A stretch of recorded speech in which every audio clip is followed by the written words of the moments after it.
Hello and welcome to Market Madness, the podcast from GiveMeSport, where every day is like deadline day. I'm Olivia Pizzaglo. I'm reunited with Joel and Ben. Guys, it feels like it's been ages. So long. How long's been you? I don't know where I've been or what I've been doing. You got a tan. Like, you know. May have been another holiday. May have been. But no more holidays. We're, of course, joined by GiveMeSport senior football correspondent Ben Jacobs. And today we have a stellar lineup for you, including former England, Arsenal and Spurs defender Sol Campbell's on the show, Brazil World Cup winner Gilberto Silva as well, and an exclusive interview with FIFA Chief Football Officer and former US Women's National Coach, World Cup winning coach, shall we say, Jill Ellis as well. Plus, what is going on at Nottingham Forest? We'll have Neil Moxley joining us to try and make sense of it all. I don't know if he's going to be able to, because that is a tough job. He's given Neil a very tough job. Oh, man, I have to say, it sounds like a jam-packed show, and you can get involved too. Make sure to leave your comments for Ben wherever you're watching, and of course, myself and Liv as well, if you fancy it. We're currently live on Facebook, YouTube, and X, and if you're listening back in the future, yes, that happens, then do make sure you're following us on @GiveMeSport, so you can see when the live shows are taking place and get up the minute news as it happens. So for more info on any of the stories discussed today, head over to GiveMeSport's website and make sure you're following us across socials, where you can also get your questions in, your comments in, all for the live show. Before all of that, we like to put Ben on the spot with a question that we ask him each week before the end of the show. So today the question is, Areola, Oliver Glasner, Marco Silva, Brendan Rodgers, all out of contract in the summer. Are any on the radar of top clubs? That's 4 questions. Yeah, 4 and 1. Loads of commas in there. If you want to hear the answer, all right, to the question, then all you got to do is stick around to the end of the show. All right, let's get into it. This is Market Madness on GiveMeSport.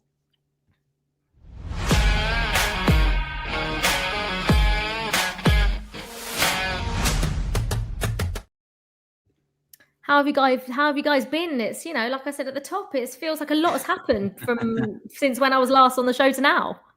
Man, there is a lot, man. I mean, Ben has shaved his beard, grown it, shaved it, now he's growing it again. We're getting close to January, that's why. Arsenal top of the league, you know. Is this your first one back, Liv, since Joel got married? No. It hasn't been that long, I don't think. I definitely was on one. Yeah, I was on one since Joel got married. What about your first one back since Joel got divorced? Because I think in the last show you said something along the lines of Arsenal takes preference over the missus. Was there any comeback from that? Guys, you know she's here, you know, like she's literally in the background. Like, you said it, Joel. I did not say it. Do you know? You definitely put something around the wedding ring and you put yourself in hot water and then you had to backtrack. But we know you're family over football, so it's okay. Also, Ben, you know that Man United fan, you know, he's 2 games into 2 wins in a row. He's going to, you know, be able to cut his hair if they win the next 3. Why don't we do like you have to grow your beard until Leicester win 5 games in a row? Oh, Lord. I actually think that would be okay. I'm happy to do that because even though Leicester have been hit and miss, we're going to get promoted to the Premier League. So we will win 5 games in a row. To be honest, by the time Leicester win 5 games in a row, my prediction is it wouldn't have even crossed my mind to shave anyway. To shave it? That's not as fun, is it? It's not as fun when your team's actually good. Yeah. Well, anyway, guys, I know we're enjoying our little reunion and stuff like that, but I do have in my ear that we have some breaking news.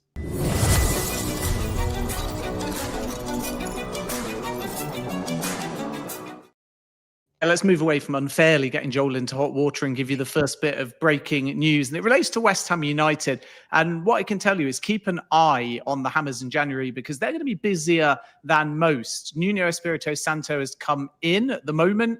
They're in a bit of an early stage season relegation battle. And he's asked the West Ham hierarchy for 3 things: striker, midfielder, defender, all with a view to getting West Ham out of trouble as by January we head towards the halfway stage of the Premier League season. Nicholas Füllkrug injured again. Callum Wilson is there, but every time he plays it's quite expensive for West Ham United. So he was only on the bench in their last game. So Nuno's looking for a recognised number 9. And I'm told a target striker, somebody in the mould really of a player like Chris Wood, who he had at Nottingham Forest. Josh Zirkzee at Manchester United is one option, and he's willing to leave Manchester United on loan in January with a view to his World Cup chances. PSV and Roma, two other clubs that are tracking Xerxes. Roma, remember, have got Evan Ferguson, but they might send him back because the goals have dried up. So the question with Xerxes will be more around, like with Kobbie Mainoo, will Manchester United let the player leave? But from Xerxes' perspective,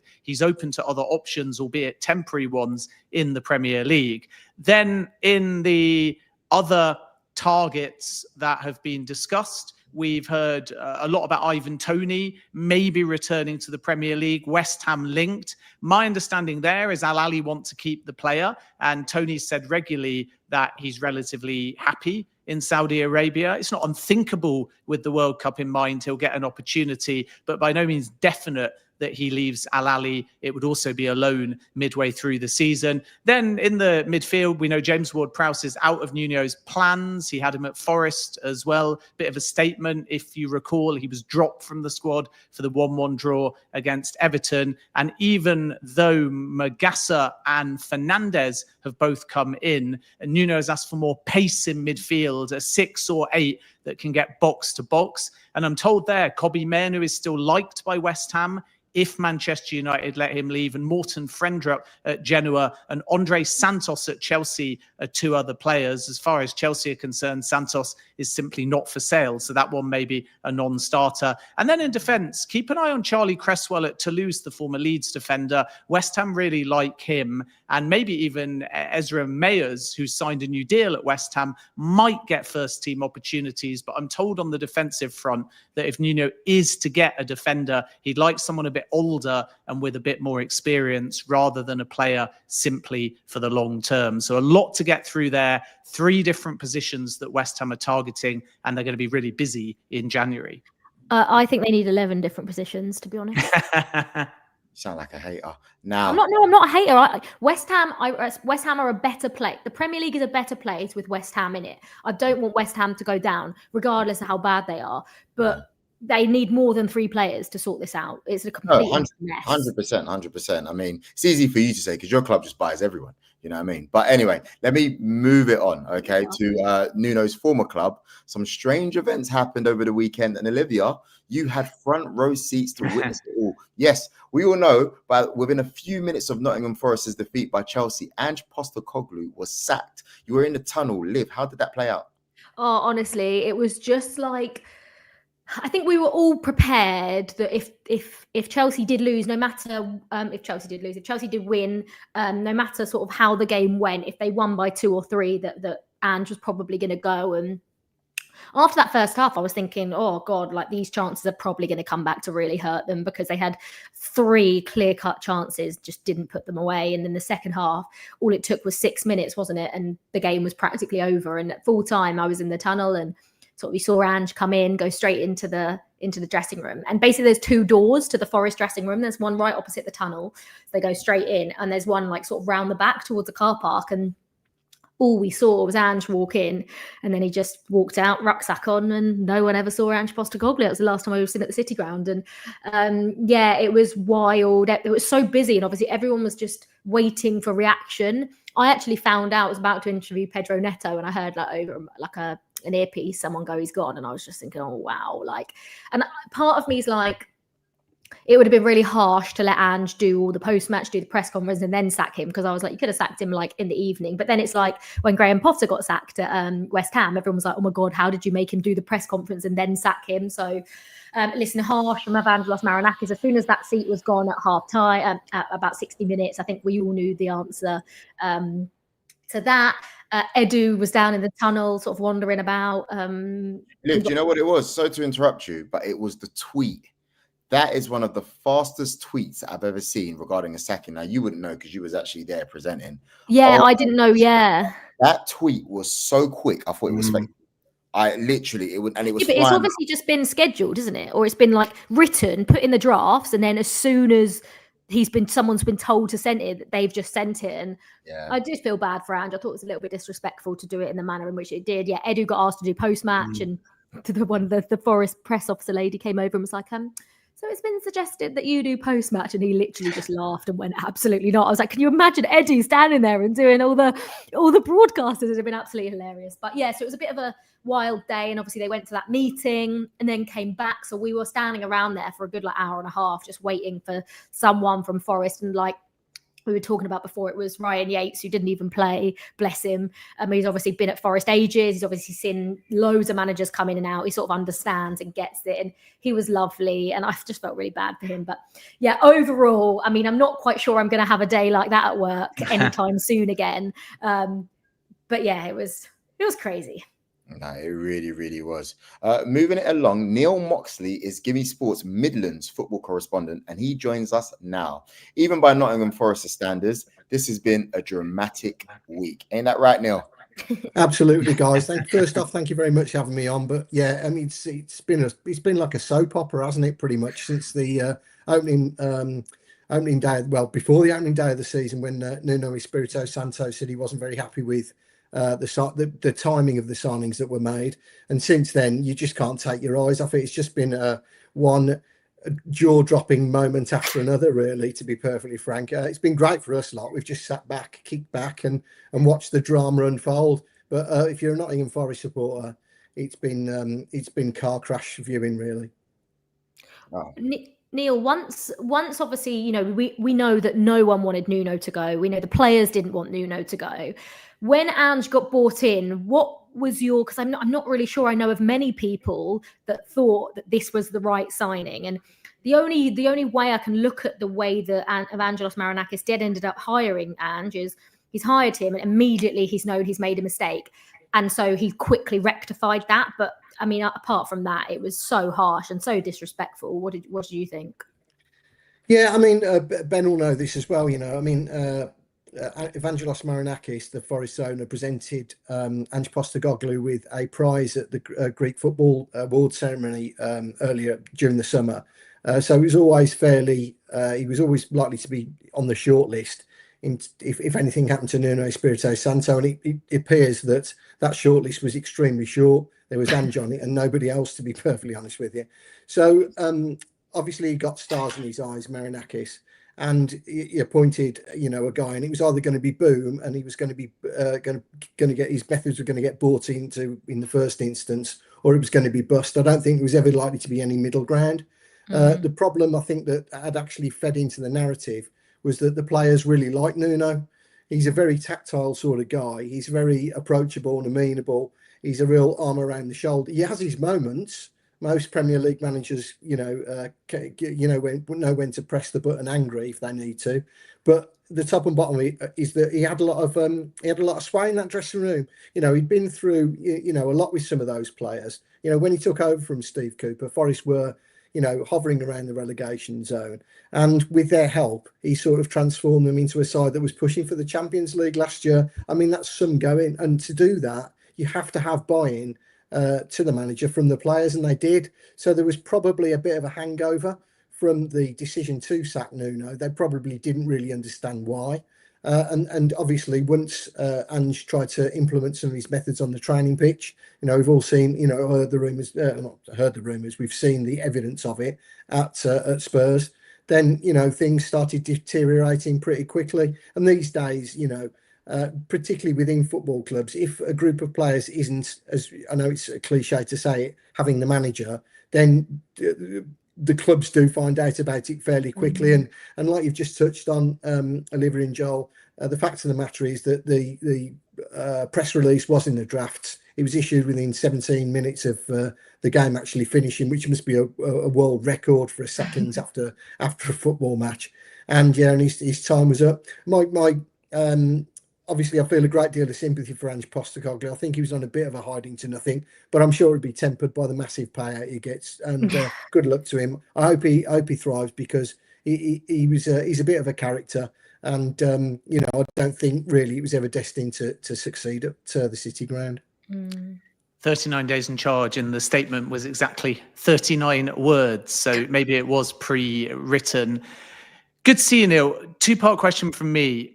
The first is, is there any sense that Ange maybe knew of his fate even before the Chelsea game? And could that have contributed to an incredible defence of his own managerial career that touched more upon Spurs than Nottingham Forest? And the second part in this is, what's your sense now about Nottingham Forest? Because we've heard so much about how Sean Dyche is a fit and he's more suited to Nuno and his style. But wasn't the whole point of Ange Postecoglou that Evangelos Marinakis wanted to move away from Nuno's style and put something on the field that was a bit more easy in the eye? So is there maybe now an argument that Forest don't really know what they want on or off the field? Yeah, dealing with those, it's good to see you too, Ben. Dealing with the first of those two questions, there's no doubt in my mind that his staunch defence of himself and his methods on the eve of the game against Chelsea, but basically he was getting his retaliation in first. He knew what was coming if it hadn't have, if it hadn't gone his way, and it didn't. So I think that was a pre-planned sort of a method of attack, for want of a better word. He sort of said, can I really be that bad a manager? He sort of said it depends through which prism you're viewing me. And to a certain extent, that's true. You either think he's a genius or a failure, given the fact whether you look at, Spurs Premier League position last year, or the fact that they ended this barren run without a trophy. Mm-hmm. So I get that. In terms of where they go now, I think there's a massive, let's put it like this. They've been hit by a bit of a cold shower. They need to wake up, smell the coffee, and realise that, unless things change and improve quickly, they're going to be embroiled in a relegation fight. The results haven't gone their way this season. They haven't won since the opening day.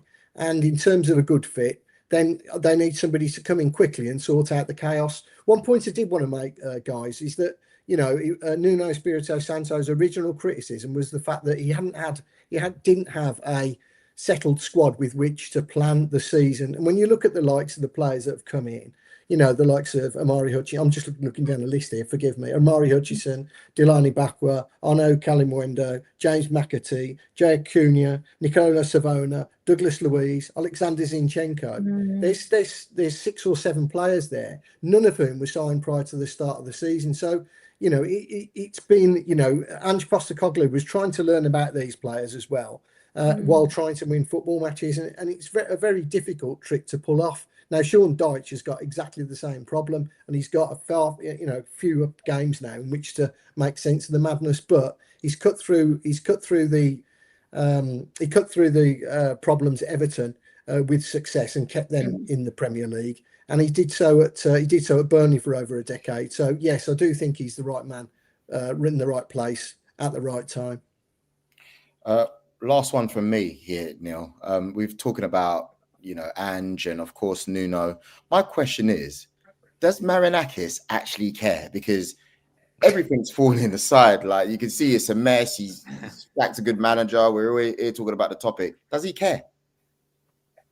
Oh, Joel, I think he cares too much. I think he takes it too personally. I think he's one of these guys, despite his extensive football knowledge, who basically wants everybody sacked if they lose on Saturday, and if they win, he wants statues erected. There's no middle ground with the guy. He wears his heart on his sleeve. He's pumped in a lot of money. I've just listed a load of players there. I would totted it up. It's 123 million quid's worth of players that he's brought in who haven't really featured in more than a handful of matches. So does he care? Yes.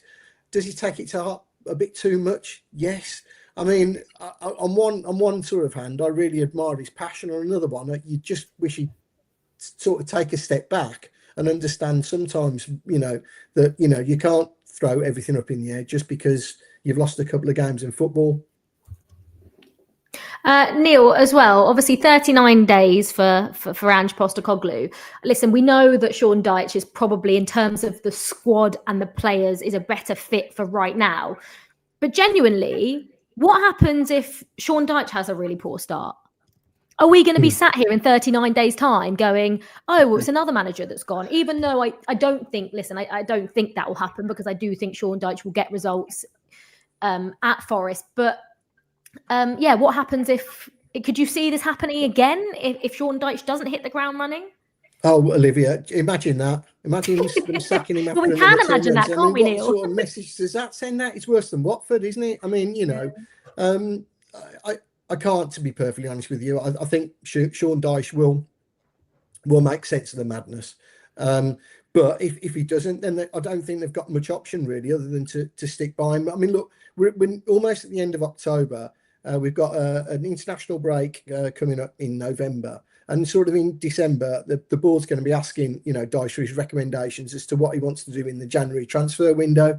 You know, that's really, if it is going badly, that's really the last time that, you know, Forest are going to get a chance to reshape their season in a positive fashion. You know, if by the same token, if they've lost a load of matches and they're midway through December, the new man that comes in is going to have no time to assess the current playing staff. He's going to have to arrest the potential slide, because otherwise, if there wasn't one, Dyche wouldn't be sacked. Then he's going to be asked about his recommendations. It's just, another. It doesn't bear. Look, for Nottingham Forest, I don't think it bears thinking about, guys. Oh, Neil, listen, I hope for your sake and for all those Forest fans as well, not even just people that cover the club, I hope we're not sat here in 39 days' time saying, oh, another new manager. Neil, thank you so much. Thanks it's been a pleasure. on, guys. Thank you so much for coming on. Cheers, Neil. Respect. Poor Neil. Oh, God, what a mess it is at Forest. Right. Give me sport. Did you say something, Joel? No. Oh, I thought, sorry. I think we were both just sighing at the prospect of the drama at Nottingham Forest. Right, moving on then. Give Me Sport. We're proud partners of the Portugal Football Summit held earlier this month with our very own Ben Jacobs and Paul Gilmore there for us, speaking with some of the biggest figures in football yet. So that's a round of applause. None more so than two-time World Cup winning USA national coach Jill Ellis, who now works alongside Arsene Wenger as part of FIFA's executive management team. Speaking exclusively with Paul Gilmore, she told us how she's settling into her role as FIFA's chief football officer and what it was like to stand up and speak to key officials about the women's game. These events, because it just brings people together. You share ideas and content, and and you learn. And I think it's really just a platform to bring people together. And the diversity, even just of the panel. You have an athletic director from Atletico Madrid, you have an investor and a founder from Angel City, and myself in my role. And you just get different lenses. You look through a different lens and you learn something. So it was great. I mean, I love Portuguese summits. I've been to one once before, and I've always found them really engaging. And obviously you come here in your current role. Tell us a bit about that role and kind of your remit for it and how it's going. Yeah, it's good. I've been on the job about 9 months. So obviously I feel now I've got a pretty good handle on the different areas. But, overseeing, obviously, women's football is part of the remit, but I have obviously the medical crew and refereeing men and women's, which having been a coach, now looking at that through a different lens, I have a greater appreciation for that. I have player engagement and relations also, work with Arsene and his group in terms of global development. But, overall just looking at the strategy of the game and how we continue to elevate and accelerate. How have you found that transition from touchline to the boardroom, I guess? And any similarities, any big differences? Yeah, it's I think there's definitely more politics involved in at this level, because you have so many different shareholders. I think when you're a coach, it's you're the person sort of who the decisions end up on your shoulders, and now it's very much working with my colleagues in different regions, different areas, different countries, to really kind of gauge what do we think the direction should be and how we steer that and facilitate that. So, but no, I mean, I'm enjoying it. I think it was an opportunity. I think you get to a point in your career, it's more about what you can do for those that come after you, and how do you help create that pathway for others, rather than what's ahead of me at this point. So I'm enjoying it, enjoying the people I work with, and for sure getting to see the game through different lenses, which I think is key. I was in Mauritania for the opening of an academy there. I've been to Colombia to watch the women's final. I mean, just the extensiveness of the game and the differences that are out there, but also then the common threads of the passion of football. And I suppose we heard a little bit about it in the panel. I think Julie mentioned about the platforms to tell the stories of women's football. Do you find that just, I guess, everywhere you go in the sport, there are these milestones, there are platforms, it's media, it's sold out stadiums, players earning a living, the standard going up all the time? Does it feel like it's been in that kind of upward trajectory for quite some time. I definitely think there's, you can see this trend of, whether it be from investment from ownership groups to, fans showing up and watching women's sports to, media rights deals. You're seeing this acceleration. But, I'm also, I'm a coach, right? You win a game and you want to continue to grow and evolve. And so you look at different ways of how you can bring people on board to continue, whether it's creating new competitions to stimulate growth and competition, investing in the grassroots, because ultimately you have to make sure the base is strong for this continued growth. But yeah, I mean, listen, the onset of social media and I think the access now we have to players, it brings everybody on that journey, and I think that's fantastic. You mentioned the new competitions. I suppose there have been a couple of milestones with the Champions Cup in 27, the Club World Cup 28, I guess, examples of what you're talking about? Yeah, I mean, I think, listen, there's always bragging rights. Obviously, I was across the pond in North America, their leagues saying, oh, we're better than Europe, and, and then you've got the rest of the world. And, we just had our first game yesterday in the Champions in the playing game, and we saw Wuhan, 32,000 show up, competitive game against New Zealand. And I think, when you see... Obviously, you see it at the national team level when different countries, but now you get to see club teams with many, many different representatives from all over the world and confederations and countries now playing. I just think people are attracted and drawn to that. I mean, as a coach, I love to go out and play Japan one day, Germany the next, and you see the different strategies and styles of play, and then now see, these competitions, not friendlies, but competitions that matter. You're playing for something. I think players love that. For the Champions Cup, I think obviously the semi-finals and final in London. I guess, what was the thinking there, and any closer to knowing the venues yet? We'll look at the venues, so hopefully that will stay tuned. That'll be, I think, a few days away. But yes, there's a multitude of. I think what we know is, it's a brand new competition. You want to go into a place where there's an appetite for the sport, and we clearly see that. We see the growth of it in the UK. But I think going in there and having obviously Arsenal being a home team per se, I think that's a good thing, because now you're bringing people to the game and bringing people on board. So I think it'll be an exceptional venue, an exceptional competition. And a final one, I guess, just on, as we're talking about London and English football, you must be impressed with the growth and the recent success of late. Blown away. I mean, it's fantastic. Listen, I text Serena every chance I get. I'm like, amazing. But yeah, I mean, just to see the quality, that was one thing, we didn't really touch on in the panel, is we see all the growth of the game, but hand in hand with that is the growth of the players. I mean, the level of competency and technique and athleticism, and I think it's something that's compelling to watch, and people show up to do that. So I give massive props to the players and the level of play that's actually going on out there right now in Europe and around the world, to be fair.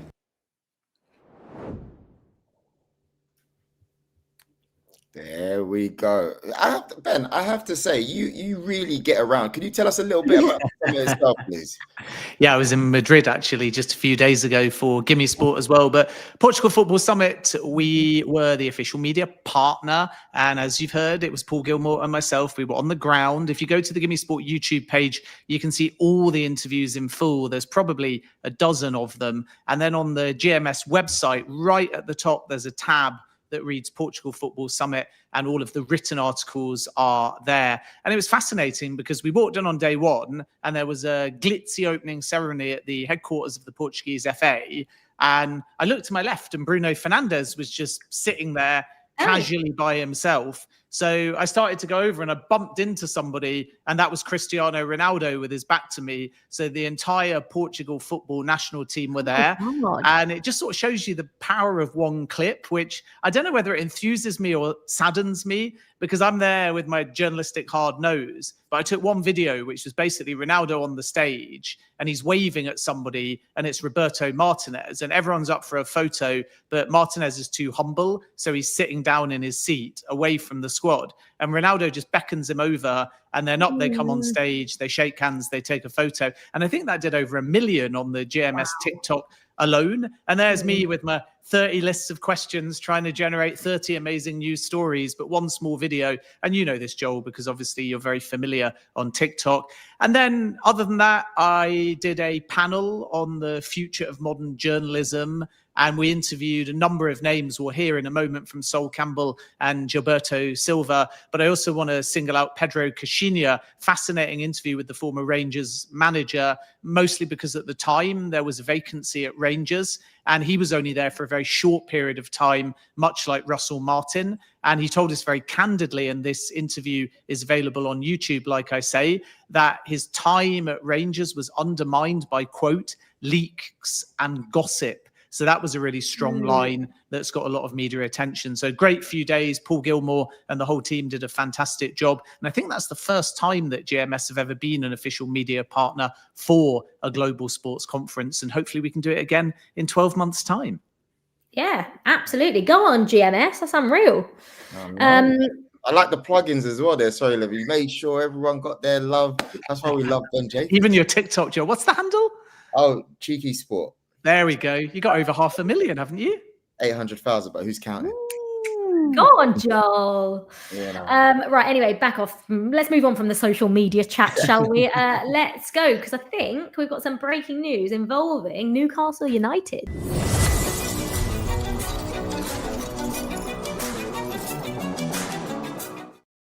Three bits of quick news to tell you about Newcastle United. The first is a done deal. Sandro Tonali has extended his contract, ending any real speculation for 2026. New deal, 2029, 1-year option. This is something we've learnt about in the last kind of 24, 48 hours, but actually was done and signed and committed to when he was banned for breaches of the FA's gambling rules. So Newcastle offering that commitment to Sandro Tonali even before his excellent form, and that ties him down now for a minimum of the next 4 years. Then we have new sporting director Ross Wilson, who's joined recently from Nottingham Forest, and he's got two other tasks, Tino Livramento and Sven Botman. Now, Tino Livramento drew interest from Manchester City during the summer, and that's still active, but Newcastle are calm and confident that Livramento will extend. And then you also have Sven Botman, who struggled with injuries, but is now back playing and starting to build a very promising partnership with new signing Malik Chow. There's a bit more urgency on the one hand with Botman because his contract expires in 2027, whereas Livramento's deal runs until 2028. But there's more aggressive interest in Livramento dating back to last summer compared to Sven Botman, which is natural because Botman was obviously sidelined periodically throughout the course of the last 6 months or so. Now, a lot of people will look at Livramento and say, wasn't Alexander Isak well contracted? Isn't there a danger that other players have their heads turned? But Newcastle United think the opposite, that Isak is the exception. And if you look at Anthony Gordon a few windows ago in Liverpool, they nearly got a deal done. It didn't come off. The player's head was briefly turned, and now he's more committed than ever to Newcastle. So Ross Wilson's belief from his early impressions is that this is a united dressing room. Players want to stay, and the expectation from Newcastle is that Livramento and Botman can and will both agree new deals, joining Sandro Tonali. I mean, yeah, if Newcastle can tie those three down. Tonali, I think, is one of the most underrated Premier League players. I don't think anyone has. So good. He's so good, yeah. He's not quite Caicedo, but he's so good. Anyway, moving on, shall we? It's not uncommon, right, for up-and-coming young players to be described as the next Lionel Messi. Lamine Yamal has long held that tag, of course, at Barcelona. But how does Brazilian wonderkid Estevao compare? Messinho, as people like to call him. He only turned 18 in April, but has already made a huge impression since joining Chelsea from Palmeiras in the summer, of course, scoring the winner against Liverpool at Stamford Bridge just a couple of weeks ago. Well, how does Brazil World Cup winner Gilberto Silva rate him? It's time for another exclusive from the Portugal Football Summit. He's going to be a very top player. He got the talents. I know him since when he was a very little kid, back in Belo Horizonte at Cruzeiro. Later on moved to Palmeiras and stepped over so fast, you know, and his game and developing his skill, the ability and the strengths. I believe now, from now on, he's going to get more mature. The maturity of moving to a different country will be so important for him, you know, to change the experience, different league, experience different type of competition, the high-level competition here in Europe against the best players in the world, will be important for his maturity and improvement as well. I'm sure he's going to be a top player, not only for Chelsea, but in the world. Are we talking about Messi kind of levels for a player like him?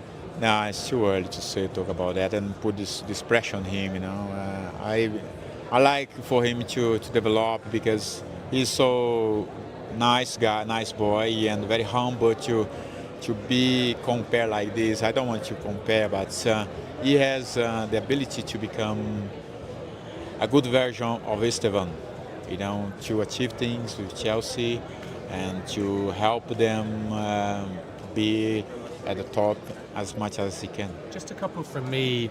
And you said you've known him since he was a little kid. Give a bit of insight. Did you know he was a potentially generational talent when you first met him? He was hired by the club, and eventually, very early days, you know, Nike made a contract with him. You know, if some of those brands come to a player on such a young age, you know that is something special. Not only the club are seeing them, but also somebody else with a good scouting program are doing a job as well. And you know, he was above everyone. In Belo Horizonte, the people used to call him Messinho. This was the comparison to Messi. But you know, I don't like, as I mentioned before, I don't want to compare him. I want him to be, you know, the Estevao, and inspire on Messi, the bigger players, you know, the players he look up to have a great career, because he got the potential, he got the ability to that.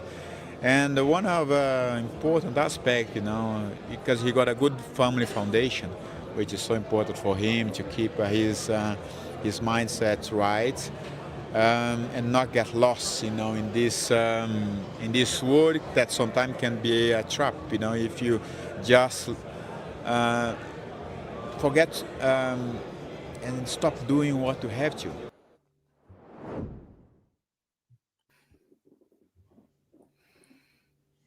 Very interesting indeed. I've got massive love for Gilberto Silva. Obviously, he's done a lot for us. I need me framed up right now, because it's a question. Can we frame me up, please? Give me spot. There we go. Enlarged. Thank you.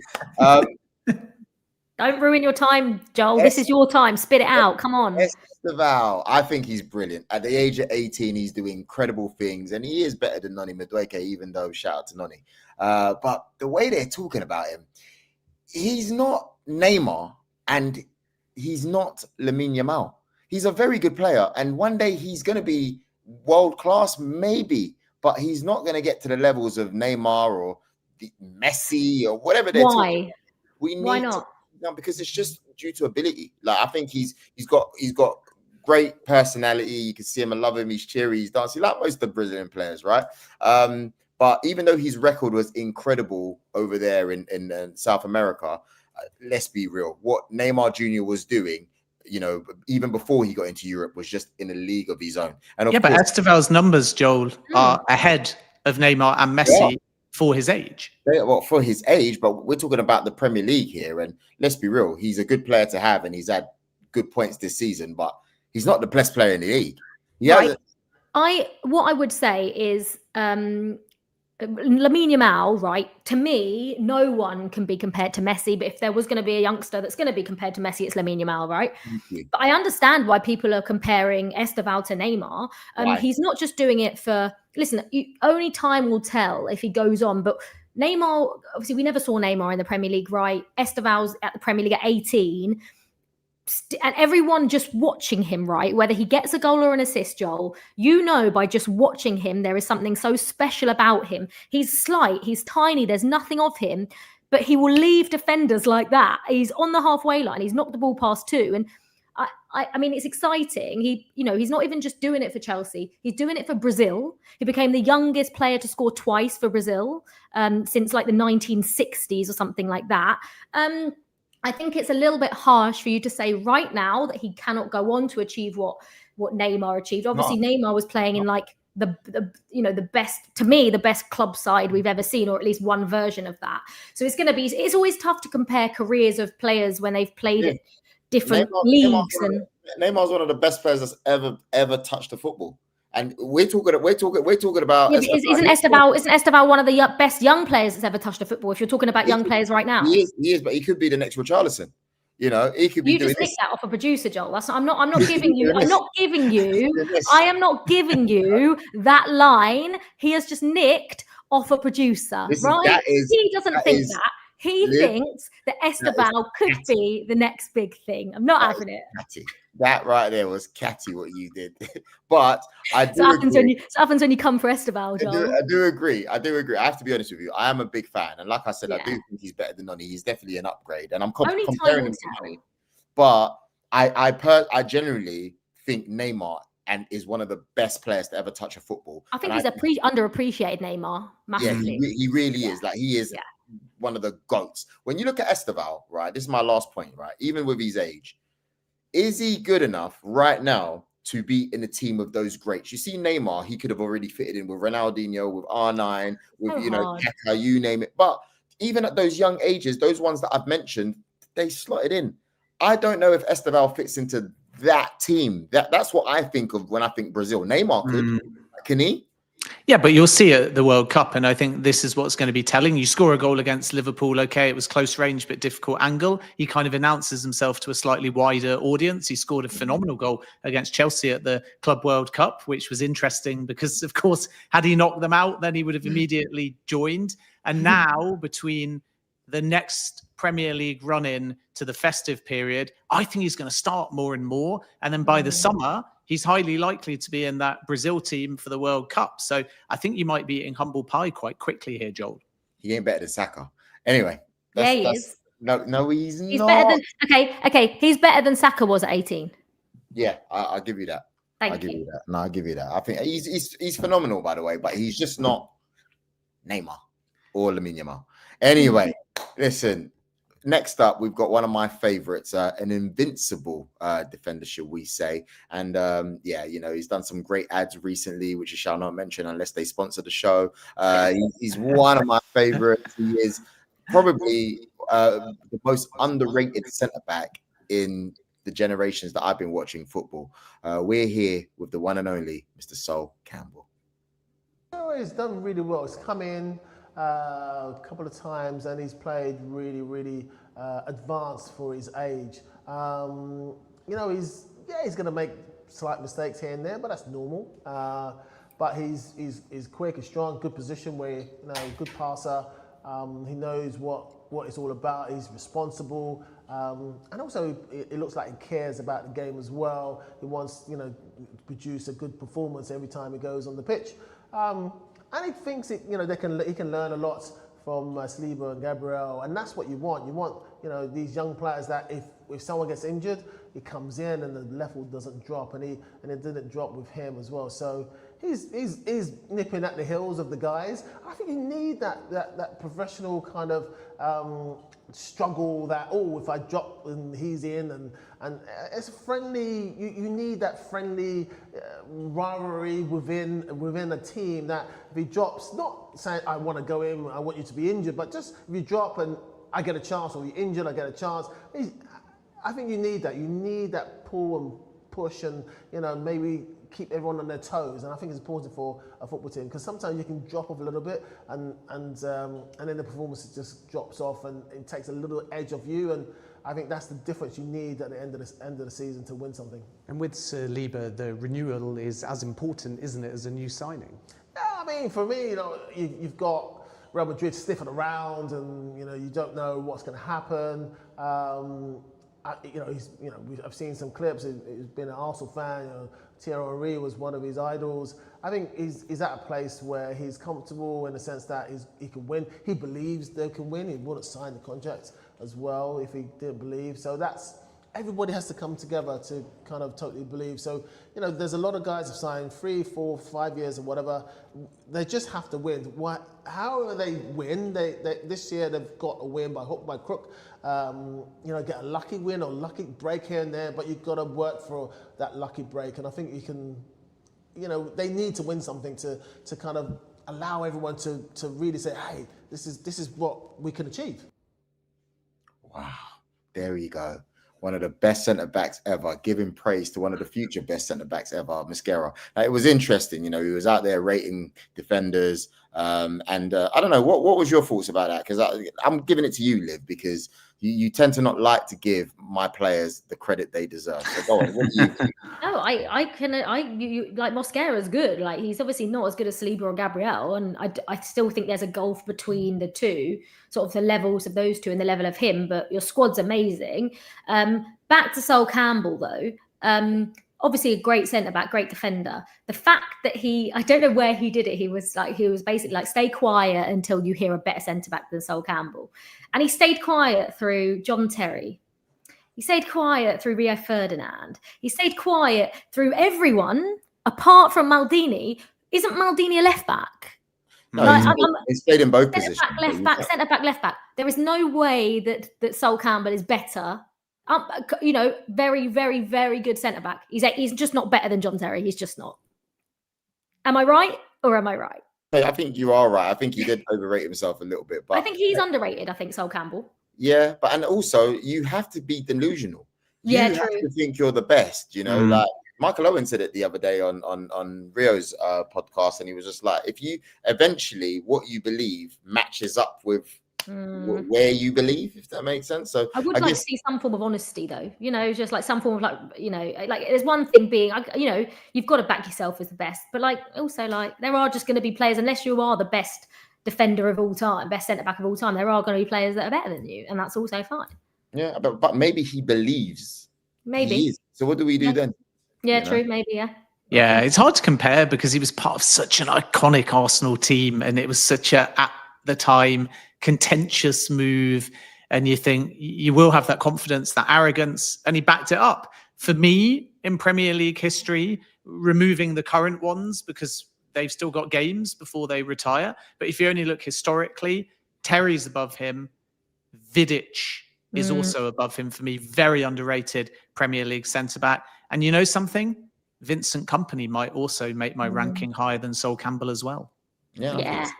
I think you're spot on, to be fair. I can't argue. To be honest with you, Thiago Silva, would we say Thiago Silva was in the Premier League?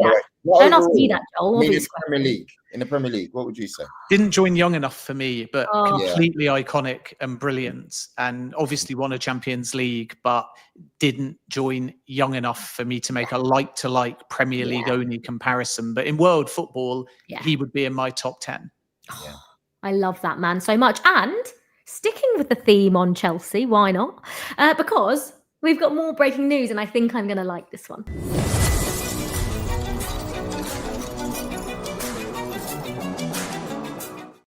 Yeah, I've actually got Chelsea and ex-Chelsea for you. So starting with a brief bit of ex-Chelsea news, and that's Hakim Ziyech, former Blues player, has joined Wydad Casablanca, I should say. This was first broken by GMS colleague Fabrizio Romano, and it, of course, means that a Morocco international is heading back home. So a new move and chapter for Ziyech in his native Morocco. That's a very interesting story. And then coming back to current Chelsea, and I can tell you that Chelsea are in talks to reward their record signing Moises Caicedo after a superb 24-25 and an equally impressive start to this season. Now, Chelsea have got no fears over Caicedo's future, even though he's being linked with moves away, including Real Madrid. And even though recently Caicedo has changed agents, now he is represented by family members and also has some independent legal advice as well. Now, the thing to understand is Caicedo did not change agents with a view to a move away, nor are Chelsea's talks to reward Caicedo triggered or linked to the change of agent, because they started long before. And Chelsea's kind of position on a player like Caicedo is clear. He's well contracted as is until 2031. There's an option of an extra year. And unlike some other players, for example, Cole Palmer, as a British transfer record at the time, he arrived on very strong money. So all of the cards, length of contract, current Caicedo wage are already in Chelsea's favour. And as a consequence, rewarding Caicedo is not necessarily about a new deal or adding any length. It could be activating some bonus incentive structures, or of course, just raising his base wage. So there's no urgency, but Chelsea are in talks to further reward Moises Caicedo. And again, they have no fears that Real Madrid are going to come calling. And I can tell you, even if Real Madrid decided to add significantly to the £150 million number and make a crazy offer for Caicedo in 2026, Chelsea would plan to turn it down instantly. Moises Caicedo, not for sale, but he is expected to get improved terms, but they'll be more focused on the finances rather than a brand new contract adding length to Caicedo's deal. Honestly, I would pay, and I would give Brighton another 100 million for that man. Genuinely, that is how good I think he is. He has, right now, he's the best 6 in the league. I'm not having anyone say anything. I actually think personally, last season he was the best 6 in the league last year.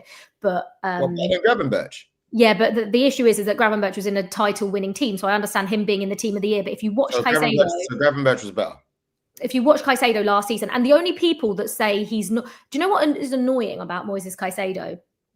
Is that it's taken a worldie against Liverpool when one, he was scoring goals last season anyway, but also his play has been such a consistently high level for the last year and a half. And the only people that say it's not have not watched Moises Caicedo play football, because he has the levels to this guy's game. And as soon as he's out the team, you understand what you're missing. It's why he came on against Forest at half time and he completely changed the game. Everyone's levels around him just go up when he is on the pitch. And I think even now, I still don't think he gets the appreciation that he deserves. He is out of this world good, like genuinely out of this world good. What appreciation do you want? He is, for me, I have to be honest with you, I do think he's the best.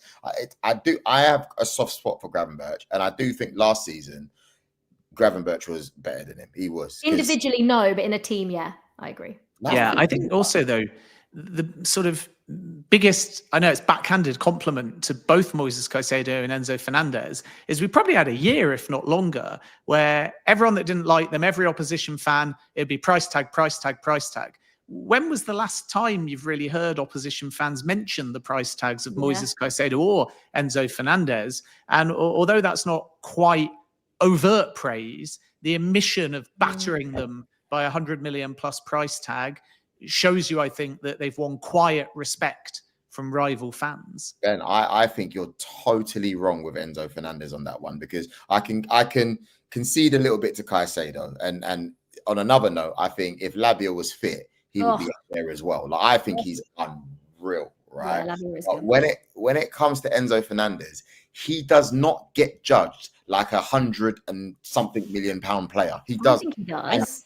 And his performances do not merit that. They don't. Wait, what I would say is I agree largely with you, Joel, as in since he came in. But I think the last year, or especially since the start of the year, Enzo's levels have really got, to me, when he's playing as that, number 10, if Palmer's on the right, or if he's playing next to Caicedo, you still need to see some level of goals and assists. And actually, quietly, people are just always going to judge Chelsea because they're in the Conference League, right? And that's always going to happen. So it doesn't matter what numbers he hit last season, which were very good for his position. People are always going to look down on that because it was the Conference League. Listen, we had to play. We had to play in it. Enzo had to play in it. And actually, I think the performance against Forest would have made Chelsea fans appreciate Enzo Fernandez a little bit more, because we had no one there to play in that 10 role that can do what he does. And I think with him back, Chelsea are a much better side. I'm going to counter that, because I think you're talking about the Conference League, but everybody saw Cole Palmer play in the Conference League. No one's judging him. But you can't compare. You can't compare Cole Palmer with Enzo Fernandez. Because they're playing in advanced positions, first of all, and secondly, Enzo Fernandez just isn't judged like he's the only player that isn't. I think he is so harshly judged. Declan Rice, if he is, deservedly so. Declan Rice, we don't talk about his price tag, no problem. Caicedo, no problem. Enzo, we should be investigating a little bit more. And he's been lucky, son. You've been lucky. Why has he been lucky? Because actually his performances over the last 6 months have warranted people to not talk about his price tag. Previously, I understand because everyone was talking about it, but he wasn't. I mean, we need to move on because this isn't the Enzo Caicedo show, even though I'd quite like it to be. But anyway, this is an off-air argument. I can this feel is an off-air argument. Which midfield is better? Are we going to go with Zubimendi, Rice, and then either Eze, Odegaard, or are we going to go with Enzo or Lavia? Caicedo and Palmer. Oh my God, that is another debate. I'll be honest with you. That's the best one. That's the best one. What? If Palmer was, if Lavia was fit, Lavia, Palmer, for me, look, Palmer's my favorite player in the Premier League. I'm not like you, Liv. Yeah. I tell it as it is. You know, I'm fair. That guy, yeah. We've actually really got to go, but we will continue this off air and we might even bring it into next time's show. Don't worry about that. But at the start of the show, we of course asked Ben the question. Andoni Iraola, Oliver Glasner, Marco Silva, Brendan Rodgers, all of them are out of contract in the summer, and are any of them on the radar of top clubs? Ben, over to you. You're going to have to keep reminding me. Leave that question up so I don't forget these names. Briefly, Andoni Iraola, Bournemouth want to try and keep him. So I did an interview with Tiago Pinto from Bournemouth at the Portugal Football Summit that's available on our website. And he said, we're not succession planning. Our succession planning is 3 options: Andoni Iraola, and Andoni Iraola. But they're not close yet to signing a new deal because Iraola obviously wanted to see how the summer panned out. So that is an open situation, but Bournemouth are hoping between now and before January to tie Iraola down. He's been one of the names on several either vacancies or potential vacancies for quite some time. Manchester United, when Ruben Amorim was under pressure, for example, but relatively quiet at the moment. So Bournemouth do feel in control of that situation. I don't think they were expecting him to sign whilst the summer window was open. Oliver Glasner is probably the most interesting one. And Steve Parish did an interview during the week implying that Glasner could go. And we know that Mark Gay's not going to sign a new deal either. Glasner also wanted to see how the summer panned out. Again, on the radar of Manchester United and other top clubs, if a scenario results at the case of Old Trafford where Ruben Amorim departs. Glasner is maybe more likely to leave Palace at the end of the season rather than dive into anything mid-season. So some of his future may depend on how the season pans out. But I do think big clubs are going to come calling for Oliver Glasner. And if there is to be a vacancy at Manchester United, whether now or in the future, I'd be very surprised if Oliver Glasner wasn't one of the leading names. Then regarding Marco Silva, he was an option for Nottingham Forest before hiring Sean Dyche. So as we said earlier in the show, if it doesn't work out with Dyche, flash forwards to next summer, Marco Silva will likely be there. 2 stumbling blocks with prizing him out of Fulham. The first, that Silva doesn't really want to leave anywhere mid-season. So you may notice a pattern here. The second is that there's a £15 million release clause or thereabouts. And that's too expensive for a lot of the sides that may consider paying it, that might be treading quite a fine PSR line. So expensive to get Silva out of Fulham. And Fulham may try and counter interest for next summer by getting him to sign a new deal sooner rather than later. Because remember, all of these managers next summer are basically available on the market as it stands because of their contractual situation, unless anything changes. And then Brendan Rodgers, same thing, free agent in the summer. Again, some interest from Nottingham Forest, but Rodgers has made it clear to everybody that he'll either see out his Celtic contract and go next summer and then is open to a move to the Premier League, or alternatively will sign a new deal at Celtic. So there's not really any fear that somebody's going to come calling right now for Brendan Rodgers. But if he went when his contract expires, I think a return to the Premier League could be possible. And then it would obviously leave people saying, is Ange Postecoglou going to end up somehow back at Celtic? I could see that happening. I don't really see that happening anymore. And it's a shame because he's won trophies, but this Nottingham Forest didn't really just put a bad mark on his name. I mean, good luck to him. I'm still trying to figure out whether he's got a good personality or not. Me and Liv were saying offline. Yeah, it's hard. we'll leave that to the audience watching. But I have to say, it brings us to the end of this week's Market Madness, and we'll be back with Fabrizio Romano and more, hopefully Liv as well, doing exclusive content in a week's time. Until then, you can listen back on your podcast app of your choice. Just search for Market Madness. For more info on any of the stories we've discussed and much more, please head over to GiveMeSport.com. See you next time. Peace.